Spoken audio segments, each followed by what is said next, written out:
खुदाम यीशु मसीह के जलाली और फ़तेहमंद मीठे नाम में आप सब लोगों को सलाम जय मसीह की।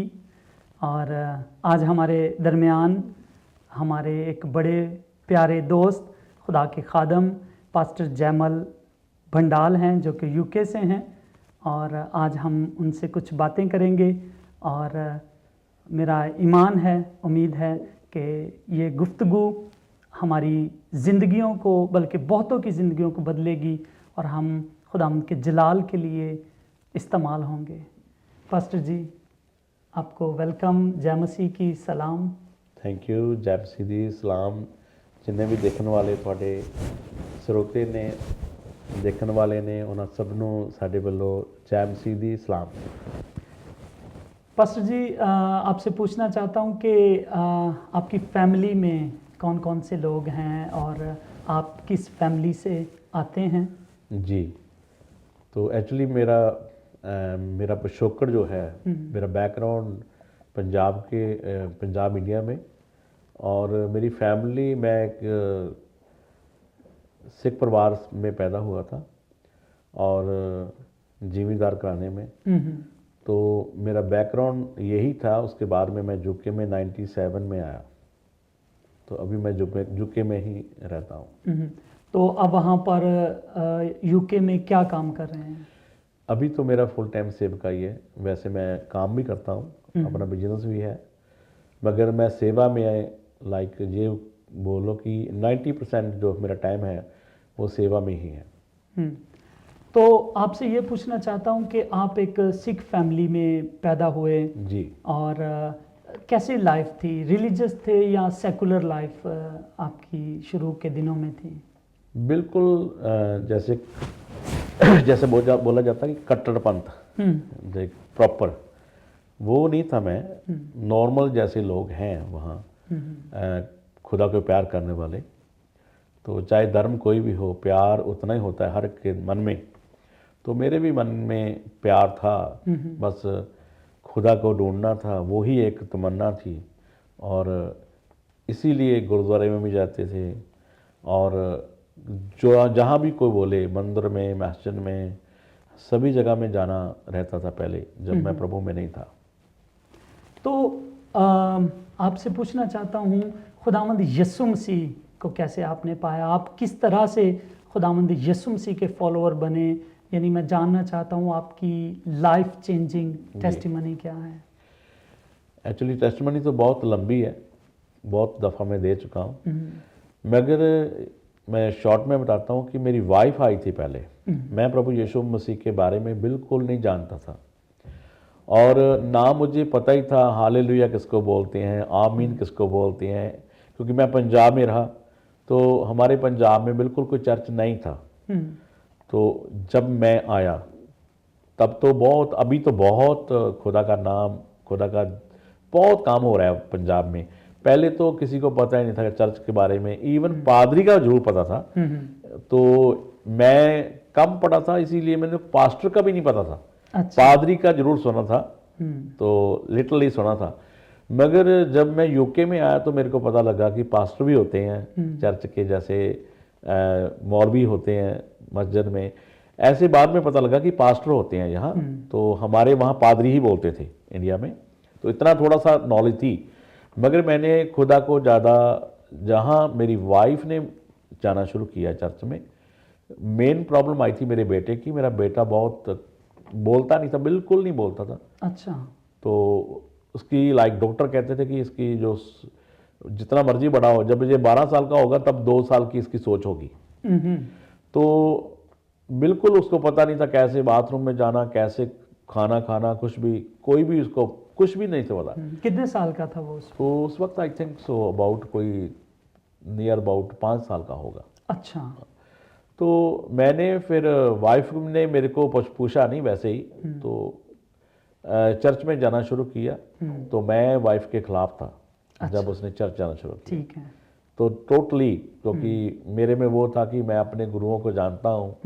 तो तू किधर फिरती है, कहाँ जा रही है तू, ये गोरियां का गुरु है, जैसे सभी लोग बोलते हैं, बिल्कुल। तो गोरियां का गुरु है, तू क्यों जा रही है उधर? तो मैंने बोला कि देख, तेरी अपनी, बाद में हमारी जंग भी हुई, लड़ाई भी हुई घर में, जैसे अच्छा। पति पत्नी की होती है लड़ाई। तो वो लड़ाई के चक्कर में ही मैं, लड़ाई के दिन ही दूसरे दिन मैं जब चर्च में गया नहीं था, मेरी कार का लाइक ब्रेक फेल हो गया था। अच्छा। अचानक मेरी कार चर्च के बाहर रुकी थी। वाह। तो तब मैंने लोगों को जाते हुए देखा और मेरे मन में जो सवाल पैदा हुआ, हमारे सिख धर्म में लोग पाँव के चप्पल नहीं डालते और सिर पे कपड़ा लेते हैं, तो विदाउट कपड़े के हमारे को एंट्री नहीं कर सकता। तो ये कैसा गुरु है, कौन गुरु है, जाके देखना चाहिए। तो मेरे मन में जो सवाल उठा, जब मैं चर्च में गया तो चर्च में जाके, बहुत लंबी स्टोरी है, तो चर्च में जाके मेरे को खुदा ने लाइक बर्फ आई थी मेरे ऊपर। जैसे मैं खड़ा था वहां आंखें बंद करके, लोग प्रार्थना कर रहे थे, मैं भी अपने तरीके से प्रार्थना कर रहा था जो सिख धर्म में होती है। तो वहां मेरे ऊपर बर्फ आई थी। बर्फ की वजह से जैसे मेरे को ये हुआ कि बर्फ कहाँ आई है। मैंने छत को देखा, छत में कुछ नहीं है, नीचे देखा कुछ नहीं है। तो मुझे ये डाउट हो गया कि शायद चर्च के बाहर कब्रें होती है, कि कोई डेवल वगैरह, भूतनी वगैरह मेरे ऊपर पड़ गई। तो मैं वहां से निकलने लगा और मेरे को, मेरे फ्रेंड जो गेट पे था वहां असर की ड्यूटी कर रहा था, उसने रोका, कहता कहाँ जा रहे हो? मैं कहा मेरे को कोई भूत चढ़ गया, मेरे को जाना पड़ेगा। अच्छा। तो उसने बोला कि देखो कोई यहाँ भूत नहीं होता, कुछ नहीं होता, मैं आपके लिए दुआ कराता हूँ। मेरे को इतना भी नहीं था ज़्यादा दुआ के बारे में। मैं कहा यार मेरी अरदास करा। तो बोला यहाँ, मैं कहा आपका बाबा कहाँ है? कहता बाबा नहीं होता, जहाँ पादरी होता है, लाइक पास्टर होता है। मैं कहा चलो यार जो भी है कराओ। उस वक्त में पास्टर ने मेरे को बोला था कि आज तेरे को खुदाबंद ने छुआ और प्रभु यीशु मसीह ने आपसे काम लेना है, तो आप चर्च जाना शुरू करो। तो मैं बस वो इसी चक्कर में मेरा शुरू परमेश्वर में आना ऐसे हुआ था। तो बाद में मैंने जैसे जैसे उसने बोला चर्च जाया करो, मैंने अपनी वाइफ को बताया, हम चर्च में गए। तो वाइफ बड़ी खुश थी कि वो तो डेफिनेटली खुश हुई, अब तैयार हो गया। पहले तो मेरे को गाली देता इस बात पे।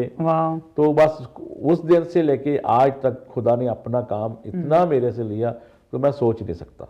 वाह, ये खुदावंद का प्लान था आपको अपनी खिदमत में लाने का। जी बिल्कुल। अच्छा, आमतौर पे आपने अभी बात की कि समझा जाता है हमारे पंजाब में कि और पाकिस्तान में, इंडिया में ये गोरों का परमेश्वर है। जी। आपने अब खुदा के कलाम को स्टडी किया है, क्या ये बात सच है वो गोरों का गुरु है कि वो किसका गुरु है? एक्चुअली लोग अभी भी पूरा जान नहीं पा रहे। वो गोरों का गुरु नहीं है, वो पूरी दुनिया को बचाने के लिए आया हुआ है। वो कोई गोरों का गुरु नहीं है। पहली बात तो ये समझनी चाहिए, जेरूशलम में वो पैदा हुआ, तो जेरूशलम एशिया में है। वो तो गोरों का कोई सवाल ही नहीं पैदा होता। तो हर एक कंट्री अपनाती है अगर कोई अच्छा है तो। मैं देखो, मैंने सोचा, मैं पंजाब में पैदा हुआ, इंडिया में, तो मेरे को अच्छा लगा कंट्री, तो मैं वहां गया। तो अगर किसी को अच्छा लगता है तो कोई यीशु के पास जाता है, अगर किसी को अच्छा नहीं लगेगा तो कभी नहीं जाएगा वो। पहले तो सभी विरोध करते इस बात का। अभी देखो, मैं अपनी बात बता रहा हूं कि मैं विरोध कर रहा था, मगर आज वो ही मैं इंसान हूं जो गाली देता था, यीशु को भी देता था, मैं झूठ नहीं बोलता, और मैं वाइफ को भी देता था। तो कहां चले गई?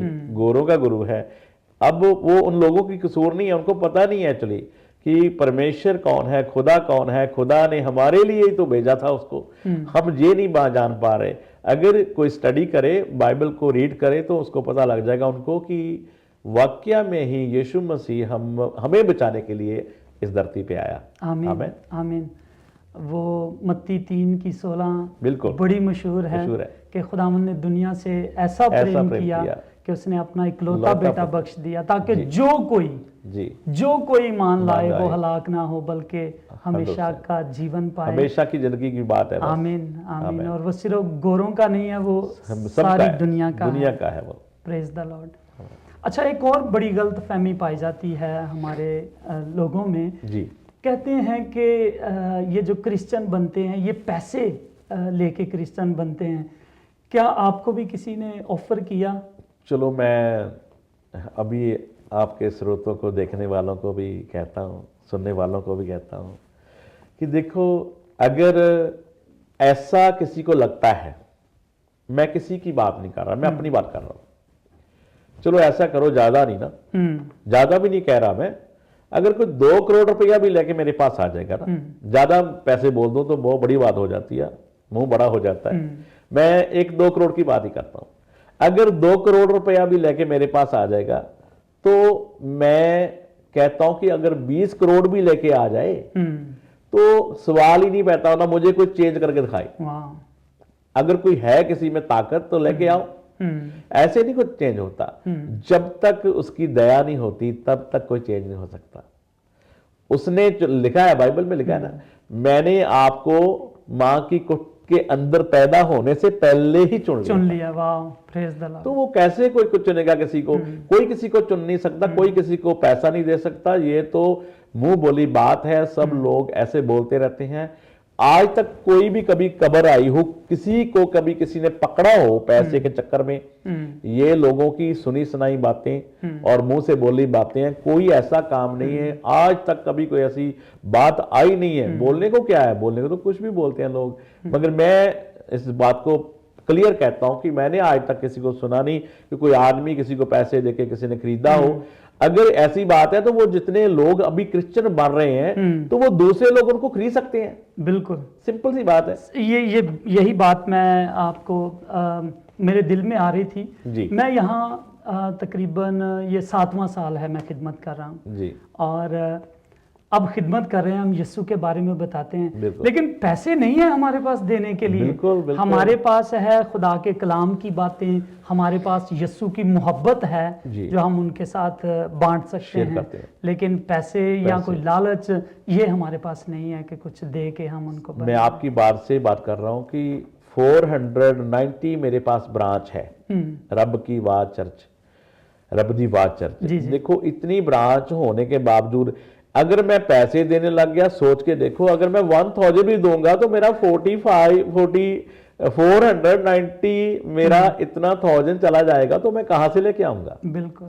अगर इतना पैसा मैं देता तो पता नहीं, समझ नहीं आ रही लोगों की, ये मनगढ़ंत बातें हैं। जो भी करता है खुदा अपने तरीके से अपने टाइम पे करता है, वो करेगा।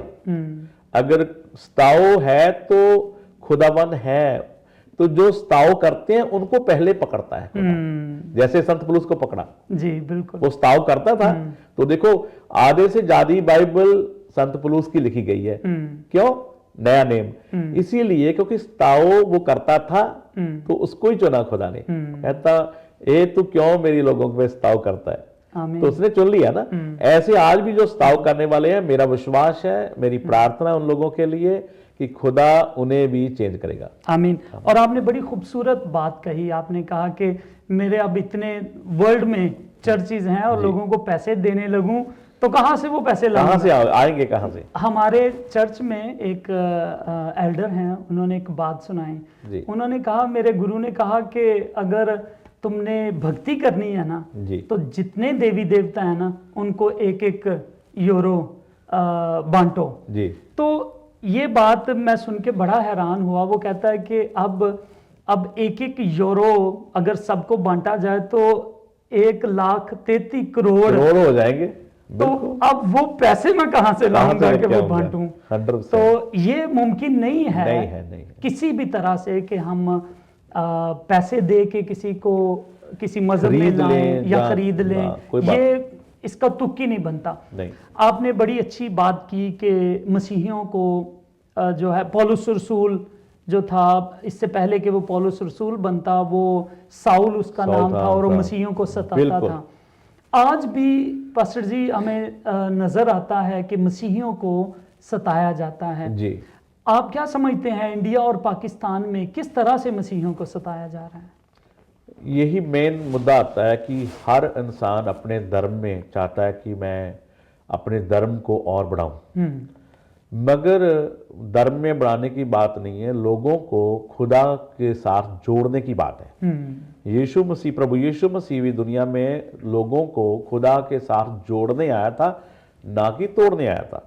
तो आज हमारा भी यही काम है कि हम लोगों को खुदा के साथ जोड़ें। जोड़ें, बिल्कुल। तो लोग बातें करते हैं, सताते हैं, उन लोगों को यही समझाना चाहिए और उन लोगों के लिए प्रार्थना करनी चाहिए। जैसे बाइबल में लिखा है कि जब दाऊद या कोई भी जितने भी नबी थे, जब वो युद्ध हारते थे तो वो क्या करते थे, वो प्रार्थना करते थे, फास्टिंग में चले जाते थे। आज हमारे मसीहों को, पास्टरों को, जितने खुदा के नबी हैं, सबको यही काम करना चाहिए। उन लोगों के लिए प्रार्थना करो और प्रार्थना में इतनी शक्ति है, पावर है कि वो यरीहो की कंधा भी गिरा देती है।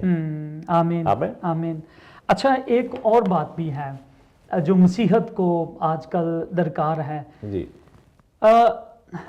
ये अच्छी बात है कि पास्टर बना जाए। खुदावंद ने हम सबको कहा है कि तुम मेरे खादम हो, खिदमत करो जी। लेकिन एक प्रॉब्लम जो मसीहत में देखी जा रही है, वो हर बंदा पास्टर बनना चाहता है और वो बन भी रहा है। आप इस बात को किस तरह से देखते हैं? क्या उन्हें स्टडी करनी चाहिए, एक प्रॉपर उस्ताद की टीचिंग लेकर आगे बढ़ना चाहिए कि बस पवित्र आत्मा ने कह दिया तो वो पास्टर बन गए?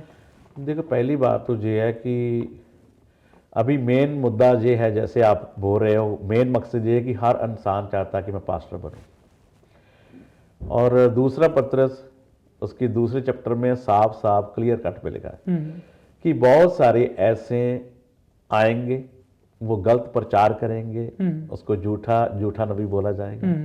तो ऐसे लोग निकलेंगे। तो कलाम कभी लिखा है ना, वचन में लिखी हुई है कि भी बिंदु इधर उधर नहीं हो सकती। तो मैं और आप या कोई और इनको रोकना चाहे, रोकेंगे नहीं जे। हम इनके लिए रोक सकते हैं एक ही, जैसे मैंने पहले बोला था, वो है हमारी प्रार्थना। तो लोगों को पहली बात तो ये समझनी चाहिए कि पास्टर जो है वो बनाया नहीं जाता, पास्टर खुदा बनाता है। आमीन। प्रभु यीशु मसीह ने लिखा है कि कईयों को उसने नबी बनाया, कईयों को रसूल और कईयों को पासवान ठहराया। और इसका मतलब है कि ठहराने वाला कौन है? वो है प्रभु यीशु मसीह। आमीन।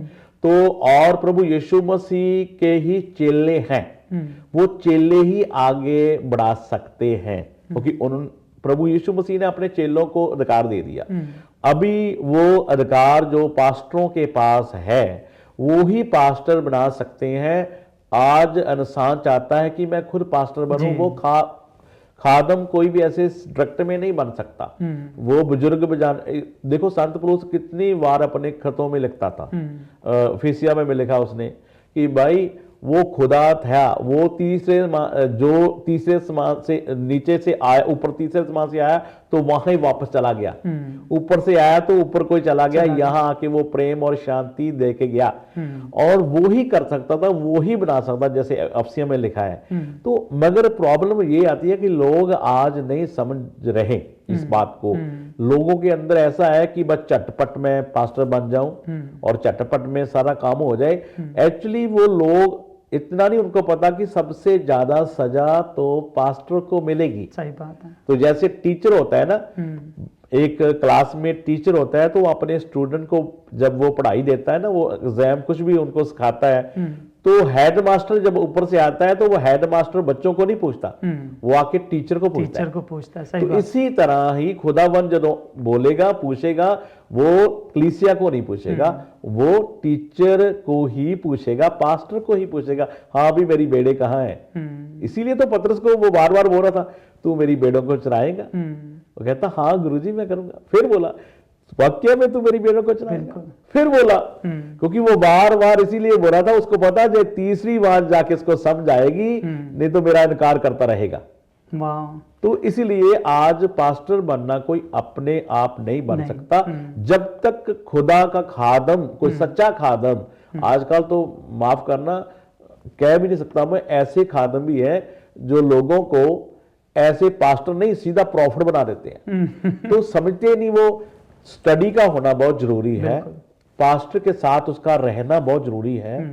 सबसे पहले उस पास्टर के साथ बैठ के उनके साथ कम से कम 4-5 साल लगाएं। एग्जैक्टली मुझे यहाँ से एक बात याद आती है, जब मूसा जी लोगों को सिखाता था, बिल्कुल, तो यशुआ बाद में बैठा रहता था बिल्कुल। और सीखता था उसके बिल्कुल, पास। बिल्कुल। हम जब अलीशा का दुगना मसा देखते जी। हैं तो उसकी लगन पीछे और उसकी जो ताबियादारी थी, हाँ। उसकी वफादारी जो वफादारी थी थी, बहुत अपने कुछ देखते हैं। उस्ताद के साथ, वो बहुत मायने रखती है। तो सही बात है। इसीलिए क्योंकि पास्टर बनने से अच्छा है, अगर कोई चाहता है, किसी का दिल करता है, तो वो पास्टर की सेवा करे। मैं अपनी बात बताता हूं कि मेरे को पास्टर जॉन जी हैं, उनको पता है, जुके में है वो, मेरा हमेशा मैं जब बोलता हूं मैं नाम लेता हूं उनका।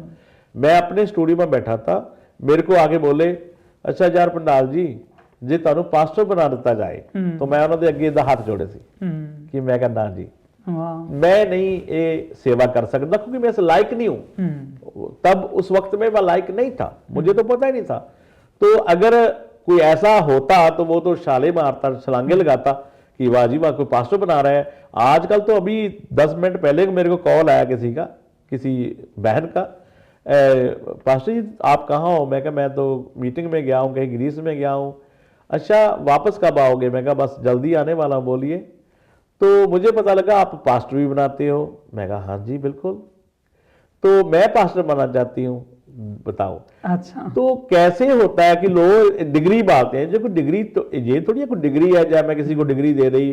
तो मैंने बोला कि मेरे इंग्लैंड में ये हो रहा है, सभी कंट्रियों में हो रहा है। तो आज ये बहुत बड़ा प्रॉब्लम है लोगों के लिए। सबसे बड़ी प्रॉब्लम ये मसीह के लिए है, यीशु मसीह के लिए। उसने बोला था घर घर जाने में, वो ये नहीं बोला था कि प्रचार आप पास्टर बन के जाओ। उसने बोला था मेरे चेले बन के। चेला कोई भी हो सकता है, दास कोई भी हो सकता है, वॉलंटियर भी दास होता है। बिल्कुल। जब वॉलंटियर को आवाज लगाई जाती है तो हम बोलते हैं जा मेरा दास खड़ा है, उसको जाके पूछ। तो वो दास, वो वॉलंटियर भी एक दास है, वो भी एक पास्टर है। वो ये बात को उसको समझना चाहिए कि मैं भी एक पास्टर के ही अंदाज में हूं और मेरी भी उतनी इज्जत है जितनी पास्टर की है। एग्जैक्टली। तो ये लोग नहीं समझते। एल्डर भी सेम है, अपोस्टल भी सेम है। हाँ थोड़े से सेवकाई डिफरेंट डिफरेंट है 5 तरह की, मगर एक वॉलंटियर भी पासवान के बराबर ही होता है। चर्च एक body of Christ, body of Christ, और उसमें जिस्म में मुख्तलिफ अंग हैं जी। और हर अगर जिस अंग को हम छोटा समझते हैं ना, वो ज्यादा काम का। खुदा ने कलाम में बताया तो है, आंख हाथ का काम नहीं कर सकती भाई, है ना, हाथ आंख का काम नहीं कर बिल्कुल। तो जब तक पूरे अंग नहीं है तो हम पूरे बंदे कैसे बनेंगे? पूरा बॉडी कैसे हम समझेंगे कि मेरे मोरे इंसान खड़ा है? अगर आंख को खुदा मत्थे पे लगा देता तो कैसी लगती? खुदा ने जो सोचा है उसको पता है कि किसको कैसे और कब मैंने चुनना है। तो खुदा ही चुन सकता है, अपने आप कोई भी पासवर्ड नहीं बन सकता। आमीन। कलाम में हम पढ़ते हैं कि जो कलाम पर ध्यान करता है जी, वो भलाई देखेगा। बिल्कुल। बड़ी दफ़ा ऐसा होता है कि कलाम की आयतें हमारी ज़िंदगी को छू जाती हैं जी। कलाम तो वैसे हर एक आयत बड़ी मीनिंगफुल है, बड़ी पावरफुल है जी। आपकी फेवरेट बाइबल वर्स कौन सी हो सकती है? मैं फेवरेट तो देखो मेरी सारी आयतें हैं, जब बाइबल खोलता हूं तो मेरी बाइबल अपनी है।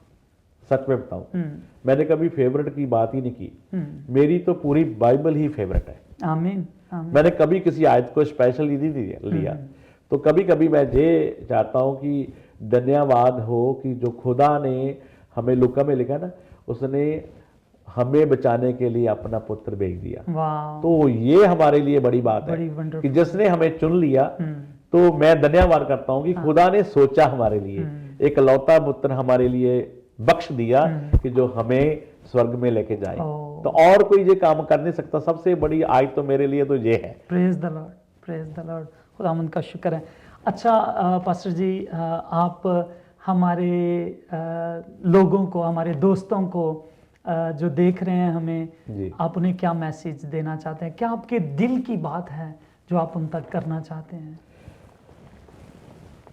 धन्यवाद, प्रेज द लॉर्ड। फिर मैं सब दे लिए एक गल कहनी चाहना, जिन्हें भी तुसी देखने वाले हो, सुनने वाले हो, खुदावन नूं प्यार करो। जदों भी आप खुदावन के लिए, जब हम खुदावन को याद करते हैं तो खुदा आ जाता है। अगर एक बाप अपने बच्चे को आवाज़ देता है तो बच्चा भी दौड़ा दौड़ा आता है। तो हमें भी खुदा के कलाम के बारे में सीखना चाहिए। और जो खुदा यही चाहता था कि मैं अपने लोगों को एक जगह में देखूं। उसने वचन में लिखा है ना, मेरी बहुत सारी भेड़ें हैं जो वखरे वखरे वाड़े में हैं। तो वो हौली हौली हमें एक वाड़े के अंदर लेके आना चाहता है। मेन मकसद ये है, खुदा हमें सबको बचाना चाहता है। तो हमको इकट्ठे होके, जैसे वचन में लिखा है, कितना अच्छा होगा अगर भाई भाई रल के बैठे। तो आज पासवान जो है उनको भी एक यूनिटी में रहना चाहिए। तो पासवान आज एक दूसरे को देखने पसंद नहीं कर रहे हैं जी, जो वो बड़ा है वो मैं छोटा हूं, वो ये है। तो मैं तो ये हमेशा चाहता हूं कि आप सब मिलके खुदा की सेवा करो। और जितने कलीसिया है, कलीसिया पास्टर की सुनो, और पास्टर जैसे जैसे आपको बचाता है, क्योंकि कलाम में जब भी लिखा है ना, मेरा भेजने वाला, जैसे प्रभु यीशु मसीह ने बोला, मेरे भेजे होए की जो इज्जत करता है वो मेरी इज्जत करता है। तो कलीसिया को चाहिए अपने पासवान की सुने, और पासवान सभी भाइयों को चाहिए कि एक जगह यूनिटी में बैठ के खुदा की हम दोसना करें। और कलीसिया को चाहिए एकदम, पेंटिकॉस्टल के दिन में क्या हुआ था, कैसे परमेश्वर का आत्मा आया था, वो एक जगह इकट्ठे थे। अब आज हम इकट्ठे बैठेंगे तो खुदा का आत्मा दोबारा फिर हमारे पे आ सकता है। इकट्ठों पे आएगा, कले कले पे नहीं आएगा। बाइबल में लिखा है कि वो इकट्ठे बैठे थे, ग्रुप बन के बैठे थे। आज हमें एक ग्रुप बनने की जरूरत है। मैं यही मेरा मैसेज है, जितने मसीह लोग हैं वो अकेले अकेले मत बैठो। 2-4 मेंबर मैं लेके बैठ गया, 2-4 मेंबर ये लेके बैठ गया, यही हमारी सबसे बड़ी प्रॉब्लम है। मैं चाहता हूं कि हो सकता है पास्टरों को और कलीसिया को एक मन और यीशु मसीह के हो जाए। तो यही मेरा मैसेज है सबके लिए। खुदा आपको ब्लेस करे। Thank you pastor ji, Thank खुदावंद you. आपको बड़ी बरकत दे, थैंक यू। अपने जलाल गवाही के लिए कसरत से इस्तेमाल Thank करे। you. बहुत सारी भेड़ें आप यीशु मसीह के जलाल के लिए, उसकी बारगाह में लाने के लिए, उसकी बादशाही में लाने के लिए आप उनको ला पाएं। थैंक यू वेरी मच आपके Welcome. टाइम का। Thank you, thank खुदावंद you. आपको बड़ी बरकत दे। Thank you. God bless you. Thank God you. bless you. खुदावंद आप सबको बरकत दे। और आज हमने पास्टर जयमल भंडाल साहब से बातें की, और मेरा ईमान है कि इन बातों से आपकी ज़िंदगी बदली होगी, और खुदावंद आपको अपनी बादशाही का वारिस बनाएं और हमेशा की ज़िंदगी में आपको शामिल करें। इन दिनों में क्रिसमस की तैयारियां चल रही हैं, और खुदावंद आप सबको ज़िंदगी का नूर बख्शे। यानी यीशु मसीह, उसने कहा मैं ज़िंदगी का नूर हूँ, और जो मेरी पैरवी करेगा वो अंधेरे में नहीं चलेगा बल्कि ज़िंदगी का नूर पाएगा। और मेरी दुआ है कि इन अंधेर वक्त में, जब संसार में अंधेरा है और वैसे आजकल अंधेरे के दिन भी हैं, तो खुदावंद आपको अपने नूर से भरे, और खुदावंद आपको अपने कलाम से भरे, यीशु के जलाली और मीठे नाम में। जय मसीह की। God bless you all.